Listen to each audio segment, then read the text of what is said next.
Hola mismo vivos del universo, soy el señor Planck y aquí estamos en un nuevo vídeo. Hoy vamos a hablar de matemáticas. Empecemos.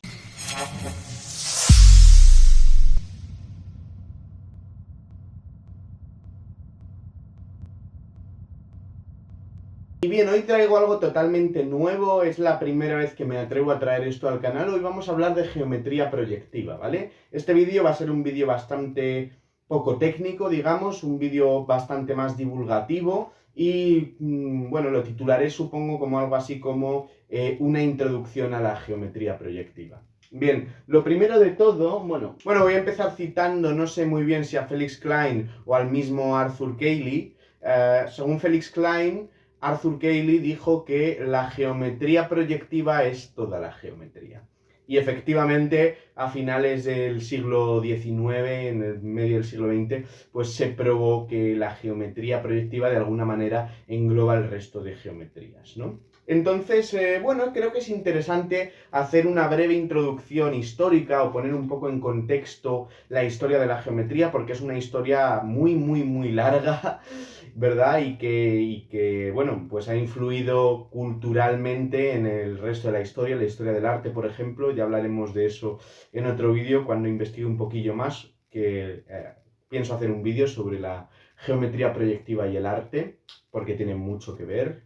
Bueno, incluso me atrevería a hacer un vídeo que se llamase, una colección de vídeos, una saga de vídeos que se llamase Las matemáticas y el arte. Pero bueno, todos saben que un poco el inicio de la geometría viene de la antigua Grecia, aunque bueno, seguramente se hubieran hecho cosas antes.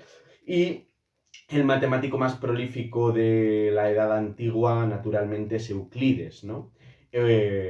Todo el conocimiento geométrico clásico está recogido en los Elementos de Euclides, que es, creo que el segundo libro más editado o vendido de la historia después de la Biblia. O sea que es un libro con una trascendencia cultural inmensa. Bueno, de hecho son varios, hay varios tomos, no recuerdo ahora cuántos, creo que había unos 20 o así. Y Euclides básicamente empieza su tratado de los elementos, pues con 23 definiciones y con 5 axiomas. Básicamente estas definiciones pues iban sobre qué es un punto, qué es una recta, qué es un ángulo, y estos axiomas o estos postulados son con los que se construye toda la geometría euclídea, ¿de acuerdo? Entonces, bueno, la geometría euclídea consta de estos 5 postulados. La geometría euclídea es la geometría usual, es Rn con la geometría usual, con la topología, con la métrica usual, lo que queráis. Es decir, coge un papel y ponte a dibujar, ¿vale? O mira a tu alrededor y observa o piensa en rectas imaginarias, planos imaginarios, tal, este tipo de cosas, en la dimensión que queráis. Bueno, Euclides naturalmente lo hizo en dimensión 2, en el plano, y también en dimensión 3, ¿no? Pues esferas, cosas, objetos que os podéis imaginar. Y básicamente, bueno, pues también trató los movimientos rígidos clásicos, ¿no? Rotaciones y traslaciones, ¿no? Que, claro, esos movimientos rígidos que preservan, pues preservan distancias y ángulos. Es lo que en geometría se llaman isometrías, ¿vale? En este caso, pues isometrías afines o isometrías vectoriales. Bueno, claro, los 4 axiomas de Euclides pues son cortos y fáciles de enunciar. El que parecía un poco más artificioso era el 5.º axioma de Euclides. Y tanto es así que costó mucho creer a la gente que ese axioma era realmente un axioma, ¿no? En matemáticas un axioma, digamos que es un postulado, es algo que se impone, ¿verdad? Y que a partir de esta definición o asumiendo que esto es cierto, pues se prueban una serie de propiedades. Claro, el matemático tiende a querer desaxiomatizarlo todo, lo máximo posible, ¿no? Es decir, a tener el mismo número de axiomas posibles. Siempre hay que partir de alguno, ¿eh? Pero, claro, hay cosas que son desaxiomatizables y hay cosas que no. Bueno, ya que estamos, pues enuncio el 5.º axioma de Euclides, el famoso axioma de las paralelas. Pues hay bastantes formas, creo que hay como 15 formas equivalentes de enunciarlo, que son todas lo mismo, expresado de distinta manera. Voy a dar 2 muy sencillas. La primera y más evidente es: por cada recta y por cada punto exterior a una recta, pues hay una única recta paralela a esta que pase por este punto. Coño, naturalmente, ¿no? Si uno dibuja se da cuenta. De hecho, los griegos, Euclides sobre todo, demostraba más las cosas con dibujos, ¿verdad?, que con fórmulas y cosas. Más que nada porque el álgebra todavía no estaba desarrollado, ¿no? Entonces no existían los ejes cartesianos, no existían esas cosas. Eso se debía de Descartes y sobre todo pues al Juarismi, que es el padre del álgebra. Al Juarismi, que es del siglo IX, después de Cristo, pues es el padre del álgebra, y ese señor pues ya sabía resolver ecuaciones cuadráticas, por ejemplo, ¿no? Y eso es lo que posteriormente Al-Khwarizmi ya podía haber puesto los ejes cartesianos perfectamente, pero es lo que posteriormente lleva a Descartes, a René Descartes, pues a introducir los ejes cartesianos, ¿no? Porque ahí ya existía el álgebra y ya existía la geometría. Muy bien. Otra forma de denunciar el quinto postulado de Euclides es por cada recta que corte a un par de rectas, ¿sí? Por ejemplo, aquí pinto dos rectas, las que quiera, ¿sí? Y ahora pinto una recta que corta estas dos. Bueno, pues si la suma de los ángulos internos, este y este, ¿no? Los ángulos internos del corte, es menor que 90, ¿verdad?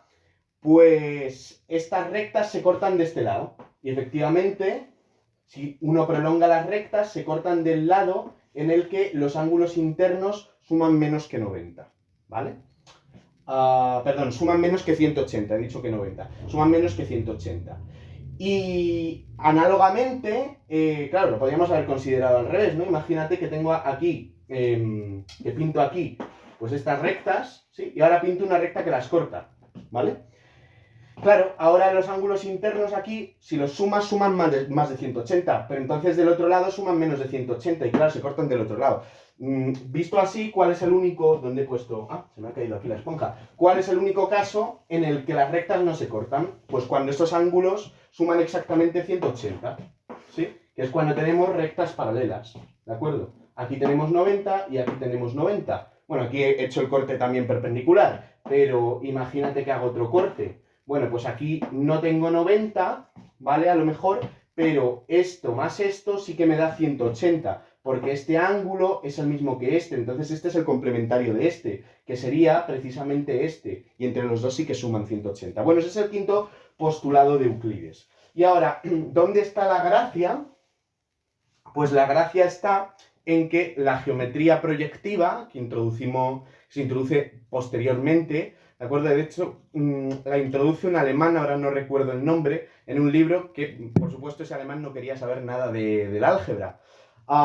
Y la geometría proyectiva básicamente nace de una idea distinta, ¿no? Bueno, hubo distintos intentos de desaxiomatizar el quinto axioma de Euclides, es decir, de deducirlo de los otros cuatro, y de hecho, bueno, es Gauss y entre otros matemáticos los que se dan cuenta de lo siguiente. ¿Qué pasa si yo me invento una geometría en la que asumo los cuatro postulados de Euclides como ciertos y niego el cuarto? Es decir, y niego el quinto, es decir, asumo el quinto como falso. Bueno, pues se descubren otras geometrías distintas, ¿no? Esto da pie pues, al descubrimiento de la geometría proyectiva. Bueno, la geometría proyectiva ya venía motivada por otras cosas que ahora veremos, de la geometría hiperbólica, y esas son geometrías donde no se cumple el quinto axioma de Euclides, y hoy vamos a ver cómo en la geometría proyectiva no se cumple el quinto axioma de Euclides. Lo cual dice, bueno, pues claro, el tema del quinto axioma de Euclides es lógicamente indecidible. Y eso, claro, eso nos da libertad creer un poco lo que queramos, ¿no? Entonces, claro, quinto axioma de Euclides, nos vamos a quedar con la primera versión, ¿no? Por cada recta y por cada punto exterior a la recta hay una única paralela que pasa por ese punto. Vale. Y entonces, pues ya entramos en, bueno, de alguna manera los pintores habían llegado a esta geometría, que es la geometría proyectiva. ¿Vale? ¿Por qué? Nosotros vivimos en un mundo de 3 dimensiones, pero imagínate que yo quiero dibujar algo de 2 dimensiones algo de 3 dimensiones en un dibujo en 2 dimensiones, en un papel, ¿no? Pues lo tengo que dibujar con una cierta perspectiva, ¿no? Es decir, no puedo, bueno, podría simplemente mirarlo así de frente, ¿verdad? Y dibujar solo lo que veo de frente, del objeto que quiero dibujar, y entonces básicamente lo que estaría dibujando es la proyección ortogonal de ese objeto sobre el plano de mi visión, ¿sí? Pero claro, no hay solo una proyección ortogonal, ¿no? Hay muchas. Y, por ejemplo, pues claro, cuando uno trata los objetos tridimensionales reduciéndolos, proyectándolos a una dimensión menor, pues uno acaba viendo que las propiedades que aparentemente se tienen se pierden algunas y se tienen otras distintas, ¿no? El ejemplo clásico, imaginaos dos vías de tren, dos raíles de tren, ¿no? ¿Y qué hacéis? Pues vais con el móvil, tal, le hacéis una foto con la cámara. Pues claro, esas rectas, si pensáis como rectas infinitas, son paralelas, ¿no? Pero ¿qué vais a ver en el móvil? En el móvil vais a ver esto. Pas, pas, zas, zas, zas. Estos son los raíles, ¿no? De tren, si queréis, pas. O sea, tenemos dos rectas que sabemos que son paralelas en R3, pero en el dibujo que tenemos, ¿qué hacen? Tienden a juntarse, ¿no? Y así en dibujo, pues se habla de una cosa que es el punto de fuga. Y de alguna manera, intuitivamente, por eso podemos pensar que las rectas paralelas se cortan en el infinito, ¿no? En este caso, dos rectas que eran paralelas, en esta geometría, entre comillas, y aquí no hay nada formalizado todavía, sí se cortan. Por tanto, es imposible dibujar rectas paralelas en esta geometría. El quinto postulado de Euclides es falso. No existen rectas paralelas. Todas se cortan. Y ahora vamos a formalizar esto bien. Bueno, y entonces para formalizar esto bien vamos ya directamente a introducir los espacios proyectivos. Bueno, entonces vamos a considerar V un espacio vectorial, un K espacio vectorial, ¿vale? Un K espacio vectorial significa que es un espacio vectorial donde el conjunto de escalares, el cuerpo que consideramos es K, esto ya son cosas técnicas, no hace falta que las sepáis, y vamos a considerar cuerpos de característica cero. Cuerpo de característica cero quiere decir que por más veces que sume el 1 es el neutro de la multiplicación ahí, nunca da el 0, ¿vale? Esto es 1 más 1 más 1 n veces, es distinto de 0 para todo n natural, ¿ok? Eso es un cuerpo de característica cero. Bueno, pues aquí, dado un espacio vectorial, definimos el espacio proyectivo sobre V como, que vamos a denotar P de V, ¿sí? ¿Y eso quién es? Pues esos son el conjunto de, voy a ponerlo así, con unos corchetes de clase de equivalencia, pero podría ser su espacio generado por U, ¿vale? Donde U está en V.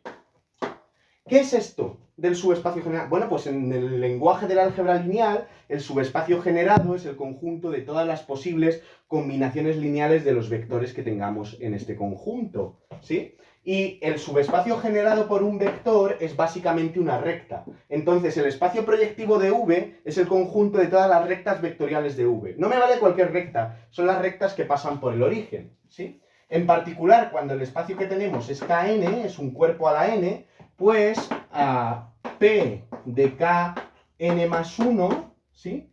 Y ahora os explico por qué este n más 1 lo denotamos como Kpn, ¿sí? Así, por ejemplo, con R2 o R3, ¿sí? Tenemos RP2, o que en este caso también se suele denotar como P2. ¿Y RP2 quién es? Pues es el conjunto de rectas vectoriales de R3, ¿sí? Muy bien. Y a este RP2 se le llama el plano proyectivo. Naturalmente, ahora veremos un poco qué es esto del plano proyectivo. Como hemos hecho antes de proyectar imágenes, los objetos de una dimensión pasaban a tener una dimensión menos. En teoría, habíamos pasado de un mundo de 3 dimensiones a un dibujo que tiene 2. Así que esto motiva, entre muchos otros argumentos más técnicos, definir la dimensión de un espacio proyectivo como la dimensión del espacio vectorial menos 1. ¿Vale? De la misma manera, pues, que ocurre con espacios vectoriales, claro, cuando yo tengo un espacio vectorial, pues puedo considerar un subespacio, ¿no? Digo, esto es un subespacio vectorial, o una variedad lineal, se llama también así. Bueno, pues naturalmente, P de W también va a estar contenido en P de V, ¿sí? Si W es un subespacio vectorial, es un subconjunto que es espacio vectorial a su vez, esto es un subespacio proyectivo, o, como me gusta más llamarlo, una variedad proyectiva, ¿sí? Y naturalmente su dimensión será su dimensión como espacio vectorial menos 1, ¿vale? Así, por ejemplo, bueno, y esto ya son condiciones técnicas, pero volvamos un poco a lo intuitivo. Entonces vamos a pensar en RP2. RP2 habíamos dicho que es el conjunto de rectas vectoriales en R3. O sea, ahora los puntos de este espacio, los elementos son las rectas. Entonces vamos a pintar R3, ¿sí? Y vamos a considerar el conjunto de rectas vectoriales, es decir, de rectas que pasan por el origen. Bueno, pues tenemos esta, tenemos todas estas, ¿verdad? Este plano de aquí. También tenemos que se salgan del plano, todas estas, ¿sí? ¿Vale? Pero todas tienen que pasar por el origen. Bueno, pues ese conjunto, donde cada recta es un elemento, ¿sí? Eso es RP2. ¿De acuerdo?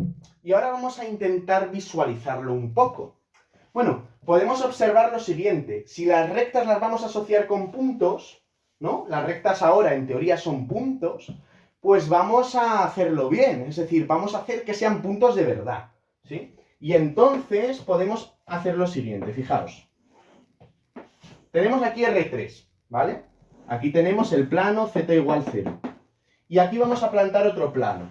Por ejemplo, el plano z igual 1. Pero puede ser z igual a cualquier cosa distinta de 0. Y ahora vamos a considerar las rectas vectoriales, ¿sí? Fíjate, bueno, pues las rectas por el origen son esta, ¿no? También por aquí y tal. Fijaos que todas las rectas vectoriales las puedo asociar con un punto de este plano, porque cortan a este plano en exactamente un punto, ¿sí? Todas, excepto las que están aquí metidas, que son muy especiales. Porque estas rectas, como tienen la dirección del plano, son paralelas al plano, nunca lo van a cortar. Entonces, fijaos, entre RP2, si a RP2 le quito el plano z igual 0, el conjunto de rectas que hay aquí, ¿sí? Hay una biyección entre esto y el plano z igual 1, o z igual a cualquier cosa. Y he escogido z, como podía haber escogido 4x más 2y más 8, ¿vale? Perdón, más 8z, tiene que ser... Entonces, cualquier plano vectorial admite esta... o sea, si yo le quito cualquier plano vectorial, tenemos esta biyección. Entonces, igual que he quitado mirando por arriba, pues podría quitar, por ejemplo, mirando en este lado o mirando en este lado, ¿sí? Y entonces, claro, puedo hacer corresponder cada punto, cada elemento del espacio proyectivo, lo vamos a llamar punto del espacio proyectivo, que es una recta vectorial, con un verdadero punto, con un punto de R3, que son los puntos de este plano. Y claro, por eso las rectas vectoriales son un espacio de dimensión 1 como espacio vectorial. Como espacio proyectivo hay que restarle 1, luego estas rectas tendrán dimensión 0, es decir, son puntos del proyectivo, ¿vale? Y entonces, naturalmente, a los planos que uno pinte aquí, por ejemplo este plano, pues su intersección será la de todas las rectas, tal, con este plano me dará una recta, ¿no? Así que los planos pasan a ser rectas, de ahí el restarle una dimensión. ¿Y por qué he dicho entonces que si hacíamos esta biyección, claro, ¿dónde están entonces las rectas que están aquí contenidas en el plano z igual a 0, ¿no? Las rectas vectoriales horizontales. Bueno, pues fijaos una cosa. Ahora, pues cualquier recta la puedo asociar a un punto, ¿verdad? Cualquier recta vectorial la puedo asociar a un punto proyectivo.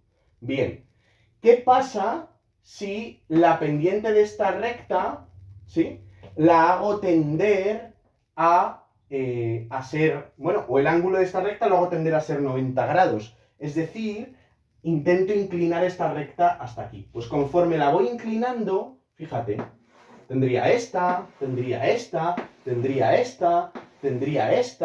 hasta que llegue aquí. Y aquí ya no habrá corte. Pero me voy alejando. Es decir, la recta proyectiva que se va formando aquí, ¿verdad?, se asemejaría a esta en el infinito. Así que esos puntos, ¿vale?, esos puntos proyectivos que vienen de rectas, estas rectas que están aquí metidas, se llaman puntos del infinito. Y aunque son elementos de RP2, no están representados en este plano de arriba. Por tanto, RP2 de alguna manera es más grande que R2, que este plano. Este plano es como R2, ¿no? pues es más grande RP2 que R2. RP2 es R2 y luego todo este plano de aquí, todas estas rectas de aquí. Y claro, como cada recta vectorial es un punto proyectivo y aquí todas estas rectas vectoriales forman puntos del infinito, este plano vectorial será una recta proyectiva que es la recta del infinito. ¿De acuerdo? Y así, un espacio proyectivo sí que coge de alguna manera el infinito, cosa que un espacio afín no hace. ¿Vale? Muy bien. Claro, la introducción de los espacios proyectivos, y ahora seguimos con este modelo que hemos estado trabajando aquí, pues tiene muchísimas ventajas. De hecho, en geometría algebraica, la geometría algebraica, aunque no suene muy apasionante, es el estudio de las soluciones de sistemas de ecuaciones algebraicas, ¿de acuerdo? Pero es una rama muy complicada de las matemáticas. Pues prefiere trabajar con espacios proyectivos que con espacios afines. Es decir, prefiere trabajar con RPN que con RN. ¿Por qué? Pues por muchos motivos. Topológicamente, RPN es más interesante que RN. Porque RN, de acuerdo, tiene todas las propiedades topológicas que queráis, excepto una, que es la compacidad. RN no es compacto, pero RPN sí que lo es. Claro, si os fijáis en los espacios compactos, como en el vídeo que hice de la esfera de Riemann, sí que alcanzamos el infinito, son más grandes que los espacios no compactos, como Rn. Entonces en RPN sí que podemos acercarnos al infinito, mientras que en Rn no. Esa es la diferencia intuitiva entre un espacio compacto y un espacio que no lo es. Pero es un espacio compacto que además es de Hausdorff, es decir, que todo par de puntos distintos tienen entornos disjuntos, se pueden separar. Y claro, en geometría topológicamente es más interesante que Rn, pero además en geometría algebraica, otro día hablamos de las propiedades topológicas de los espacios proyectivos, pero en geometría algebraica es interesante porque los espacios proyectivos permiten dar una versión más general del teorema de Bézout. No confundir con la identidad de Bézout, que hice un vídeo ya hace 1000 años en el canal, que va sobre polinomios y estas cosas, sino que el teorema de Bézout básicamente es un teorema de geometría algebraica que habla de las intersecciones de curvas algebraicas o de variedades algebraicas, ¿no? Y entonces los espacios proyectivos tienen una versión más general de este teorema. Bueno, y ahora quiero que veáis el símil que hay entre esto y el arte un poco, porque en los cuadros muchas veces se trabajan con perspectivas, igual que hemos hecho antes con las vías del tren. Es decir, distancias, ángulos no se conservan como si se harían cuando uno quiere retratar o uno quiere dibujar algo que está en 3 dimensiones en un dibujo en 2, pues tiene que representar de alguna manera por esa tercera dimensión, esa profundidad. Y entonces lo que se hacen son perspectivas, es decir, el tamaño de los objetos varía respecto a su tamaño original, ¿vale? En función de la distancia a la que esté del centro de observación. Ese centro de observación no es otra cosa, o está situado aquí en el origen. Igual que antes he puesto el plano ahí, pues podemos proyectar desde el plano que nos dé la gana. Entonces ahora lo que voy a hacer va a ser representar un objeto de 3 dimensiones, en R3, y vamos a hacer, pues como Picasso, uno de estos, o yo qué sé, vamos a hacer perspectivas, Durero. Entonces, fijaos, claro, la perspectiva da desde un plano hasta un plano paralelo suyo, ¿sí? Desde un plano que corta el origen hasta un plano paralelo suyo, ¿sí? Y entonces, así, por ejemplo, bueno, pues vamos a pintar aquí, no qué sé, pues un señor, ¿no? Un señor, ¿sí? Un muñequito, ¿sí? Pero le vamos a meter 3 dimensiones, ¿vale? Este es un señor tridimensional, vive en R3. Y de nuevo, para representarlo, estoy haciendo un dibujo. Ahora igual se me ocurre hacerlo, o sea, realmente proyectaros con un objeto 3D de verdad, de mí, en la pizarra, ¿no? Bueno, pues este es un señor que está aquí, pues yo qué sé, haciendo lo que sea, o una señora, ¿qué más da? Y aquí tenemos un plano, este va a ser el plano que pasa por el origen y es desde el que vamos a proyectar, ¿no? Y voy a poner aquí el origen. Claro, tenemos que buscarnos un plano paralelo para proyectar, ¿sí? Y entonces, este señor que tiene 3 dimensiones, ¿qué le va a pasar? Bueno, pues ahora cada punto del señor, o cada punto de su contorno, pues lo voy a asociar con un punto de este plano, ¿no? Del proyectivo. Y entonces, bueno, el plano proyectivo, recordad que son todos estos puntos, más los del infinito, estos también. Y entonces, ¿qué pasaría? Bueno, pues este punto, por ejemplo, va aquí, ¿no? Este punto va aquí. Bueno, y al final, que he plantado un poco mal la perspectiva, ¿no? Hablando de estas cosas, pero bueno, básicamente quedaría una figura, más o menos, si uno la hace bien, tal que así, ¿no? Y bueno, voy a hacerlo más grande para que parezca más espectacular esto, ¿sí? Y entonces, claro, bueno, venga, os lo queréis, no voy a hacer todo el trazo, pero básicamente esta es un poco la idea. Este es un objeto tridimensional y esta es la proyección. Entonces, claro, el proyectivo nos permite dar estas perspectivas, ¿no?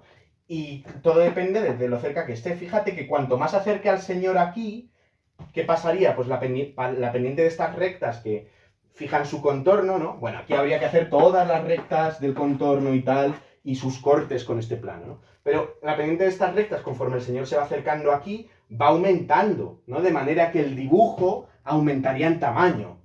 De forma que si este señor se plantase aquí, no veríamos nada, veríamos sombra, porque el dibujo se ha hecho infinito. Y esa es un poco la idea de acercarse al infinito.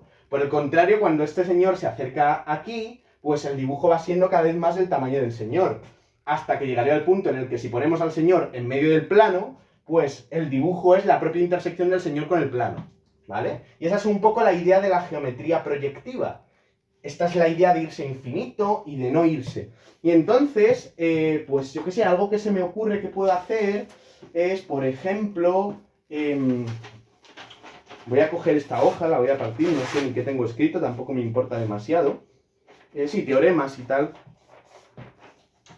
Y entonces, bueno, pues vamos a pensar que este es el plano que quiero considerar y voy a coger, por ejemplo, pues como objeto para proyectar esta caja, que sería una caja de tizas, pues un paralelepípedo, ¿no? Rectangular, ¿no? Y entonces, joder, es que necesito aquí de manos para hacerlo, si tuviera un celo o algo así. Bueno, lo voy a intentar hacer sobre la pizarra, no sé qué tal se verá, porque con las sombras y esto de la luz... Bueno, fijaos, tengo aquí... O sea, este es el plano Z1, este es el plano Z igual a 0, y este es el objeto tridimensional, ¿no? No sé qué tal se verá de luz. Pero fijaos, si lo acerco, pues no veo nada, ¿no? Y si os ponéis a mirar, voy a girarlo un poco para que se vea el tema este de la perspectiva. Cuanto más lo acerque aquí, más grande es la sombra. Cuanto más lo acerque aquí, más se parece a lo que tengo y más pequeño es el dibujo, ¿no? ¿Sí? De manera que si yo pues hago una distancia más grande, ¿de acuerdo? Pues es todo sombra. Si yo me voy acercando, dibujo. Fijaos, el tamaño va... Bueno, aquí la propia física y la variación de la intensidad luminosa, ¿no? Con respecto al resto de objetos que hay, pues no me deja verlo bien. Pero si lo hicierais a oscuras en casa, con un fondo blanco, se vería esto perfectamente. ¿De acuerdo? Esta es un poco, pues eso, la idea fundamental de la geometría proyectiva. Ya os he contado un poco por qué los espacios proyectivos pues, son más interesantes que los espacios afines. Y bueno, pues por supuesto, cuando uno desarrolla bien la geometría proyectiva, igual lo hago en más vídeos, pues cuando uno trabaja con una estructura nueva en matemáticas, siempre es interesante dos cosas. ¿Qué estructuras hay ahí? Es decir, qué subespacios o subvariedades o lo que sea. Y qué aplicaciones hay entre ellos que preserven propiedades interesantes. Os pongo un ejemplo. En topología, pues las cosas que hay, los objetos, naturalmente, son abiertos, ¿sí? Y las aplicaciones naturales son las aplicaciones continuas. Y las aplicaciones que ya lo preservan todo son los homeomorfismos, ¿vale? En el álgebra, pues por ejemplo, las estructuras son los grupos. Las operaciones típicas, las funciones típicas de uno a otro, pues son los homomorfismos y las que ya lo preservan todo son los isomorfismos de grupos, ¿no? En el álgebra lineal, las estructuras son los espacios vectoriales y los subespacios vectoriales, las variedades lineales, ¿sí? Las aplicaciones que tenemos pues son aplicaciones lineales. Y claro, ya cuando son isomorfismos no solo se preserva... Bueno, ¿qué preserva las aplicaciones lineales? Ser variedad lineal, ser un espacio vectorial, ¿no? Me lleva un espacio vectorial a otro, un subespacio vectorial a otro, aunque a veces me lo lleva al nulo, pero no deja de ser un espacio vectorial también. Y claro, las que son inyectivas, los monomorfismos, pues me llevan también me preservan la dimensión, ¿no? En particular, pues los isomorfismos me preservan la dimensión, me preservan ser variedad y me preservan también la imagen, ¿no? del espacio, es decir, es la propia imagen la que es isomorfa, ¿no? Bueno, pues aquí, igual que en el álgebra lineal tenemos aplicaciones lineales o en la geometría afín, la típica, la euclidia, tenemos aplicaciones afines, aquí vamos a tener aplicaciones proyectivas, ¿de acuerdo? Que me van a preservar el hecho de ser variedad proyectiva. También vamos a tener, pues, variedades proyectivas, que ya las he introducido, y por supuesto, pues en todas las geometrías lo que uno necesita son coordenadas. Aquí también vamos a tener coordenadas que van a ser coordenadas homogéneas, ¿vale? Y ecuaciones y todo este rollo. Pero naturalmente estamos trabajando con objetos que son espacios vectoriales, con rectas vectoriales, las estamos tratando como puntos. Así que todo se va a reducir en una dimensión. Bueno, y aquí pues he hecho un símil de qué pasa si me acerco o me alejo del plano respecto al que estoy proyectando. También os podéis alejar en una dirección transversal. Y ahí lo que veréis son las cosas cada vez más deformadas, como relojes de Dalí, ¿no? Por ejemplo, imaginaos que lo que estáis proyectando, ¿no? Pues es una esfera. Bueno, pues si yo proyecto una esfera, si es concéntrica, por ejemplo, ¿no? Pues aquí lo que voy a obtener va a ser una circunferencia, ¿de acuerdo? Pero ¿y si la esfera la planto aquí? Bueno, pues si la esfera la plantas ahí, pues mira, ahí ya de arriba ni se ve, y aquí esto, ¿no? Al final vas a obtener pues como una especie de elipse, ¿sí? Más alejada, ¿no? Y bueno, pues aquí también vamos a trabajar con rectas proyectivas, tal. Igual que hay cónicas afines, es decir, circunferencias, hipérbolas, tal, pues también habrá cónicas proyectivas, ¿no? Y en toda la geometría proyectiva es todo un mundo. Es muy interesante, sobre todo cuando uno trata ya aspectos más avanzados. Además, los espacios proyectivos, vistos como espacios topológicos, suponen una superficie o una variedad topológica distinta a las usuales desde el punto de vista de la clasificación de superficies que son invariantes bajo homeomorfismos, que eso son las superficies topológicas. En esencia hay 3 superficies topológicas, salvo combinaciones de ellas con una cosa que se llama suma conexa. Y esas superficies son la esfera, son el toro y son pues los espacios proyectivos. Y entonces, básicamente, toda superficie topológica, toda superficie invariante bajo homeomorfismos, conexa y tal, pues es suma conexa de alguna de estas 3 cosas, ¿no? Y de hecho, pues el plano proyectivo admite una representación en R3 que no es única, que es el crosscut, ¿no? Que es como una especie, pues de... Bueno, eso ya os lo cuento en otro vídeo más topológico, pero es como una especie de esfera que se retrae aquí, tiene como un melocotón más o menos. Bueno, pues nada, eso es todo por hoy. Dadle a like, suscribiros y compartid este vídeo por vuestras redes sociales como los átomos comparten sus electrones para combinarse entre sí. ¡Nos vemos!